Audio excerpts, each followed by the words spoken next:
Wow! Mukhang masarap yun ah. Gawin natin. Let's go. So tanggalin lang muna natin ito dito. Ayan. Ito yung pinakamalaki na nakita ko. Tignan mo, bubol sila. Kuha natin ng water. Tapos hugasan lang natin siya.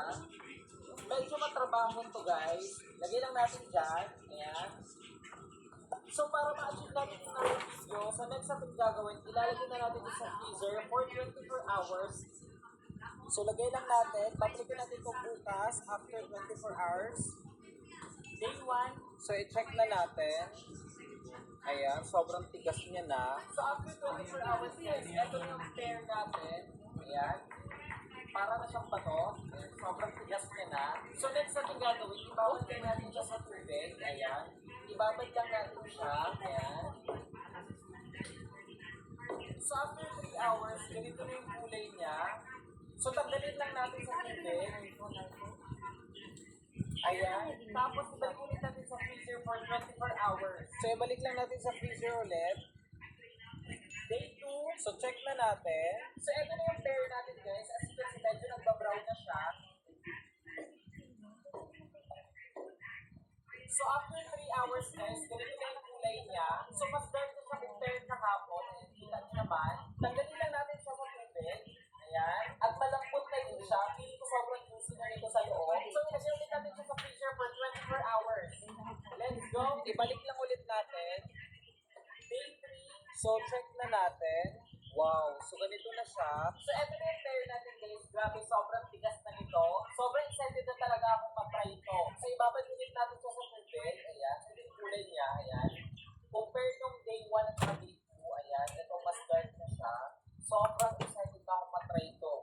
So ibabad ko lang ito for 3 hours. So after 3 hours, ito na yung finished product natin guys. Ito na yung pair natin. Sobrang sikat ito sa China guys. Finally matatry na din natin siya. Taste test. The moment of truth. Let's go.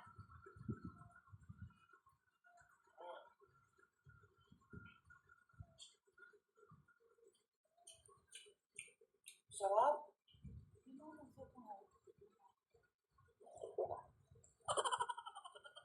Wow. Totoo nga na sobrang daming juice niya sa loob.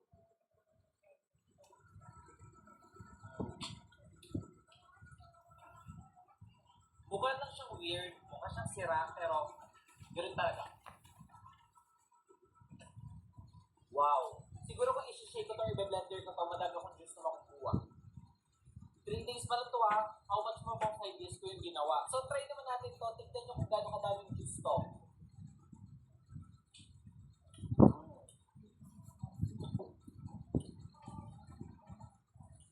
Ayan o.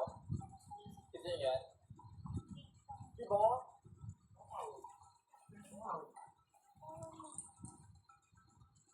So ang sarap nito, lagyan mo ng ice para malamig. Diba? Lagyan lang natin ng ice. Sarap. Lasang sito. Hindi ko ba alam? Yung sito apple, baka ganito nila ginagawa to. Mas masarap na siya kapag malamig. Walang biro, sarap. Parang gusto ko gumawa na madami. Gagawin ko lang juice.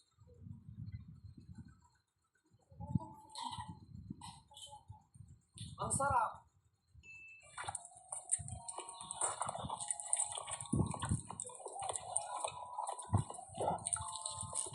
Wow! Pwede ba na yun? Sige, gawa tayo ng gulaman ng soft drinks. Let's go! So, nung napanood ko yun, nag-finish ako at nag-challenge ako kaya gusto ko siyang gawin. Ayan. So, tanggalin na natin itong laman nito. Ayan. Tapos tanggalin lang natin ito. Tapos eto naman. Nag-finish ako kung anong lasa ng gulaman na nasa bote. Tanggalin lang natin ito. Set aside lang natin ito. Prepare na natin itong gulaman natin. So, unahin natin itong green na gulaman. Lagi ko itong napapanood kayo, nag-finish ako kaya gusto ko siyang gawin. Tapos maglagay lang tayo ng warm na water. Haluin lang. Tapos maglalagay lang tayo ng sugar. Isang scoop lang. Haluin. So, napakulo lang ako ng tubig kanina. Tapos nerest ko lang ito para hindi siya masyadong mainit. So, maglagay lang tayo dito. Haluin lang natin. So, ready na yung gulaman natin. Ilagay na natin siya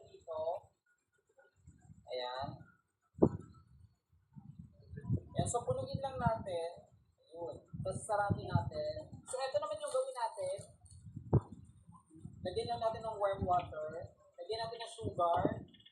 Haluin lang natin. Dahan-dahan lang kasi medyo mainit pa to. Pero hindi na siya sobrang mainit. Unahin lang din natin to at isarado lang natin. Wait lang, ito nakuha ko. Nakakuha ko ng cake. So ito yung mga ginawa natin pero hindi ko siya pwedeng kainin kasi kailangan mo na mag-set yung gulaman natin. So palamigin muna natin siya at babalikan natin siya mamaya. Let's go! So ilagay natin siya dito sa cooler na may ice. So ilagay lang natin. Ayan, marami tong ice.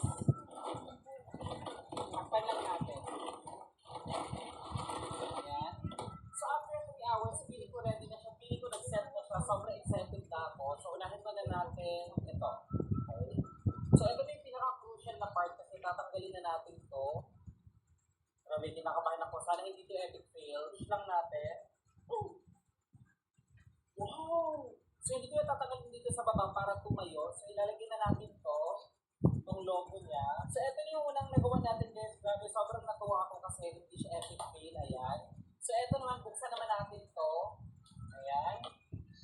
Okay. Wow. Look at this. Tapos lagay na natin to. Ayan. So meron din pala akong ginawang coke kanina guys. So ito na yung finished product natin guys. So unahin natin tong coke. Ayan. Taste test. The moment of truth. Let's go.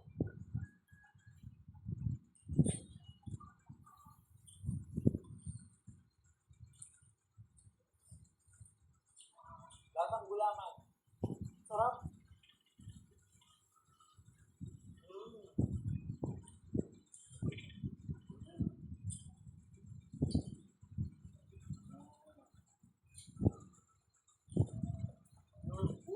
Taste test.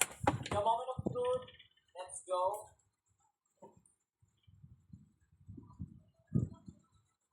Sarap.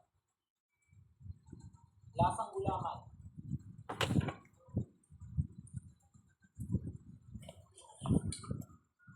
Taste test. The moment of truth. Let's go.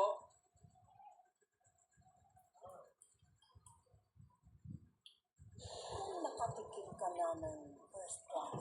Bakit ka pa babalik sa economy?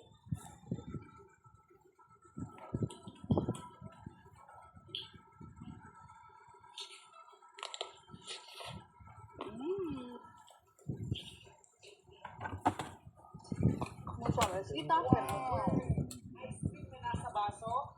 Sige, gawin natin. Let's go. So, kailangan natin ng condensed, Nestle cream at chocolate. Maglagay natin ng mainit na tubig. Lipat lang natin dito. Ayan, tapos ibabad lang natin dito hanggang sa matunaw yung chocolate natin. Kasi ibabad lang natin. So, ayan, nag-melt na siya. So, ayan, natunaw na yung chocolate natin. So, i-prepare natin itong mga cups natin. So, gupitan ko lang yung tip nito. So, depende na sa inyo kung paano yung i-melt yung chocolate. Kanya-kanya ito yung discard. Pero ako, ganito yung gagawin ko. Parang hindi ako mahirapan. So, ang goal natin ay malagyan siya ng chocolate lahat. Parang ganito. So, nalagyan ko na ng chocolate yung cups natin. So, ilagay mo na natin ito sa ref para mas mabilis mag-set. So, pasok muna natin siya sa ref. So, habang hinihintay natin na tinigas yung chocolate natin, so, prepare muna natin to. So, bali, ito yung magiging ice cream natin. Dalawangin na natin. Tapos, maglagay din ng condense. Haluin lang natin. So, optional na to. Maglalagay tayo ng Oreo. Kinrush ko na pala to. Tapos, haluin natin. Para na siyang cookies and cream na ice cream. Tapos, i-mix natin siya hanggang sa mag-double yung size niya.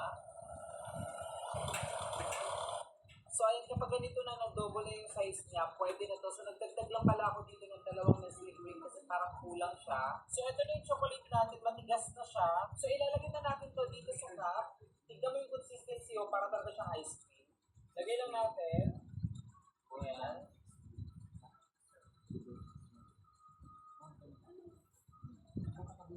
Ayan. So, i-flip lang natin siya. Ayan. So, lagyan na natin ng chocolate dito sa top na para malang siya, masarado siya. Ayan. Try ulit ako mag-upload. Iba nga ba natin So, nalagyan ko na siya ng chocolate sa top. Next naman, lalagyan na natin siya ng popsicle stick para may hawakan tayo. Itusok lang natin. Ayan. popsicle sticks. So, ilagay na natin siya sa freezer para tumiga siya. Hoy, Let's go! So, balikan natin to after 24 hours. tawa-tawa So, ka after dyan, 4 ah. hours din, eto na yung ice cream natin. Grabe. Sobrang excited na ako. Sana nagawa natin siya ng tama. So, buksan na natin. Hindi siya. Yung likod niya na rin. Oh! Wow! Hindi siya. Wow! Tignan nyo. Yan, no? Taste test. The moment of truth. Let's go. Mm. Mm. Mm. Sarap. Mm. Wow. I swear, walang biro. Sarap niya.